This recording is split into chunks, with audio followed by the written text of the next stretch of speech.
지금부터 조선이 근대 국가를 세우기 위해 노력하다 부분의 발표를 시작하겠습니다. 목차입니다. 조선의 개항. 조선은 서양 열강과의 총상 수교 요구에 거부, 다시 말해 나라 간의 무역을 거부하였는데요. 그러나 조선은 곧 운후 사건을 계기로 일본과 강화도 조약을 맺어 개항을 하게 됩니다. 강화도 조약은 우리나라가 외국과 맺은 최초의 근대적 조약으로 여러 가지 중요한 의미를 가지고 있는데요. 이에는 조선은 부산, 원산, 인천 항구에 새 항구를 개항한다는 등의 내용이 포함되어 있습니다. 이후 서양 열강들과도 조약을 체결하며 문호를 개방하였는데 이때의 조약들에는 모두 조선에게 불리한 내용들이 담겨져 있습니다. 조선의 근대화 운동.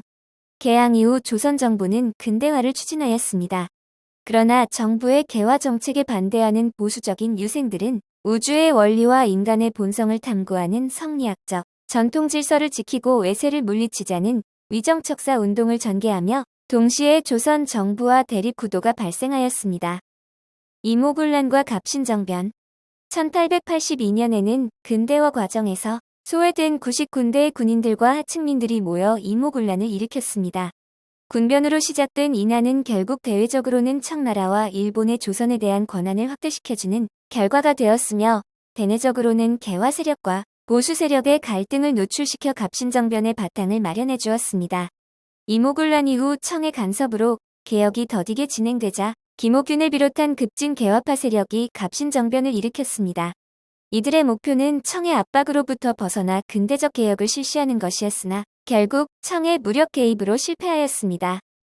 동학 농민운동과 갑오개혁. 1894년에는 오른쪽 사진의 주인공 전봉준이 농민들을 모아 지배층의 횡포와 외세에 저항하는 운동인 동학 농민운동을 전개하였습니다. 그러나 이는 곧 관군과 일본군에게 진압되었습니다. 그러나 이 운동은 내부적으로는 갑오개혁, 외부적으로는 청일전쟁의 시발점이 되었습니다.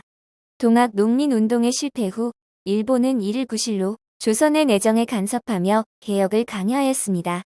이후 조선은 신분제와 과거제 폐지, 왕실과 국가 재정 분리 등을 내용으로 하는 갑오개혁을 단행하였습니다. 1895년 일본은 명성 황후를 시해하게 됩니다. 이를 을미사변이라고 하는데요. 이 을미사변 이후 위협을 느낀 고종은 1896년도에 오른쪽 사진에 보이는 러시아 공사관으로 거처를 옮기는 다관 파천이 일어났습니다. 이로 인해 러시아의 내정 간섭과 열강의 이권 침탈이 심해졌는데요. 때문에 독립협회가 만민운동회를 열어 자주 국권운동을 전개하였습니다. 또한 입헌제 도입을 위한 의회 개설운동을 펼쳤습니다. 대한제국 시기의 근대화운동. 조선에서 고종의 환궁을 요구하는 목소리가 높아지자 고종은 1년 만에 경운궁으로 돌아왔는데요. 그 후 고종은 국호를 대한제국으로 연호를 광무로 정하였습니다. 또한 대한제국은 군사제도 개혁과 상공업 진흥 정책, 근대적 교육시설 확립을 포함한 근대적 개혁을 실시하여 자강을 꾀하였습니다.